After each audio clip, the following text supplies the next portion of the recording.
Hello everybody, welcome back to Carlisle Clan Budgeting Part 3. So we're still working on our back to the basics. We're still working on figuring out our outcome and our income.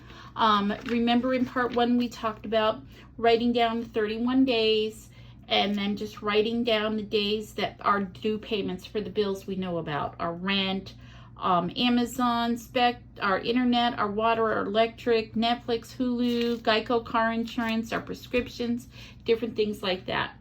In Part 2, we talked about going in through the month of March and just getting an idea of what we spent. And so what I did was I went into my bank account and I opened it up, which was scary. And I looked at all of the places that we went grocery shopping, picked up groceries. I divided it out by the week.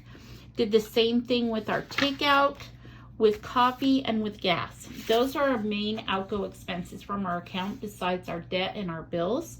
So that's why there are 4 easy columns that we can go.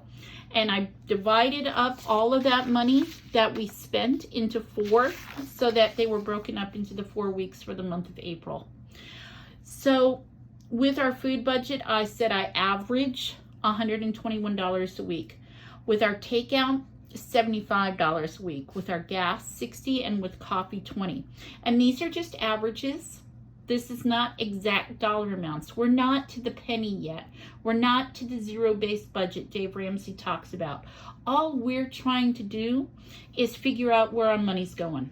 And just kind of writing it all down so we can get an idea so that we can get a better, realistic, livable, doable budget, okay? And so that's what we're doing for these 30 days, is just trying to figure out what's going on during the month of April. And during the month of May, we're going to be fine-tuning it a little bit and going in and saying, okay, this is what my numbers are, this is what my budget is, this is what I have for money, and how do I make it all work? So for Part 3, what we're going to do is 2 different things. The 2 things that we're going to talk about doing is first, seeing how week 1 went for the month of April. Also, what I like to do is once a bill has been paid, now I got paid on my 1st and it has to go until the 14th. I divide myself into, even though I get paid every other week, I still divide myself up in weeks because it helps me to make it more tangible and short-term, easier goals to achieve. If I know I can make it for 7 days, I can make it through the next 7 days till my next paycheck, crossing my fingers and toes. But once a bill is paid, it is out of my account. I don't have to worry about it anymore. I like to just, and because my husband, he likes to see a tangible thing, I like to go in and just highlight, paid. We don't have to worry about that. Inc. was paid. My Walmart monthly. Now, Walmart monthly is not a credit card. Because my husband and I deal with a couple of different illnesses during the pandemic, we started using Walmart grocery delivery, and what a lifesaver that was. But they do have a monthly unlimited fee. So I can call them 6 days a week if I want a delivery 6 days a week, and it doesn't cost me extra to do it. And that's what I really love about the Walmart plan. I tried a few of the other grocery stores and it just, it was a challenge. Walmart had the better deal and the better, more consistent way of food being in stock. Oh, the bank loan the bank loan was paid in full too. So of the 4 things or 5 things that I needed to pay with my paycheck on the 1st, during the 1st week of April, all of my bills that I hoped would get paid were paid in full. So the next thing I want to do is I said, well, during the month of March, I spent for the whole month $482.99. I divided that number by 4 and I got about $121 a week that I'm going to be doing. And a word you're going to hear a lot of is roll it over, baby. Roll it over. Because if you have any money extra left over from that week's budget in your envelope, I recommend rolling it over. Some people take the money out. I say roll it over because you never know what's going to come up, especially at the beginning of the month to the end of the month. When we're at the end of the month, if there's money left over, we can talk about different things to do. But right now, our whole goal is to survive. And the best way to survive is not worry about what do I do with the 3 cents I might have left over or the $22 I didn't spend. Roll it over to the envelope and keep it going for the whole month, because at this point, you just don't know what life happens too frequently. So roll her over. The other thing that we are about to discover, because in the month of April, during the first week of April, I spent $165.90 when we went shopping.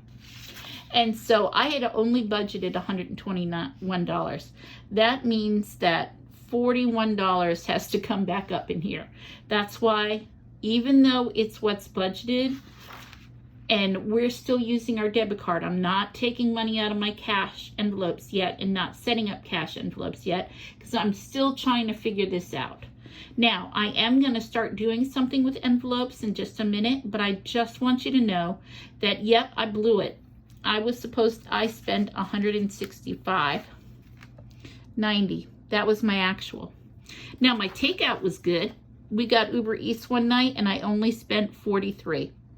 So roll it over, because you never know what's going to come next week or tomorrow. For my gas, we only spent $42. So look at that.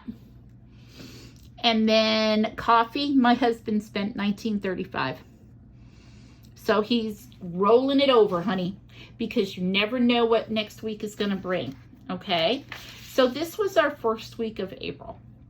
Now, obviously, food, again, I way overspent my budget, but I've got 3 more weeks this month where maybe I don't overspend that week's worth of budget, and I just roll it over, okay? And again, I'm not beating myself up about this. I'm not anything about this, because we're still at the figuring it out and figuring out what we're going to do stage. And that's all we need to worry about for now. Now, let's talk about cash envelopes. Remember in part 1, I pulled out, again, because I'm broke and I don't have a lot of money, and I'm not going to go Etsy shopping for envelopes yet. I took 3 old bill envelopes that I had, and I wrote fun, I wrote gas, and I wrote food on one. Now, are these going to be gorgeous in my purse? But the best way to start developing the habit of using cash is to start. So what I recommend is take out a little bit of money.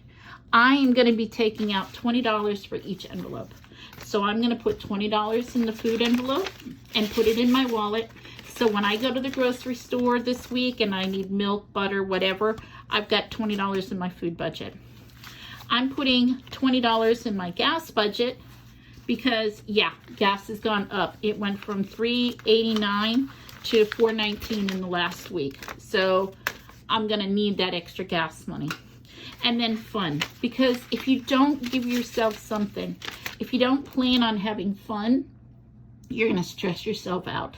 So even if I don't spend this money, or I just go to the dollar store and do something silly, I go buy some flowers, I get my nails, well, no, I can't get my nails done for 20 bucks, but something fun, okay?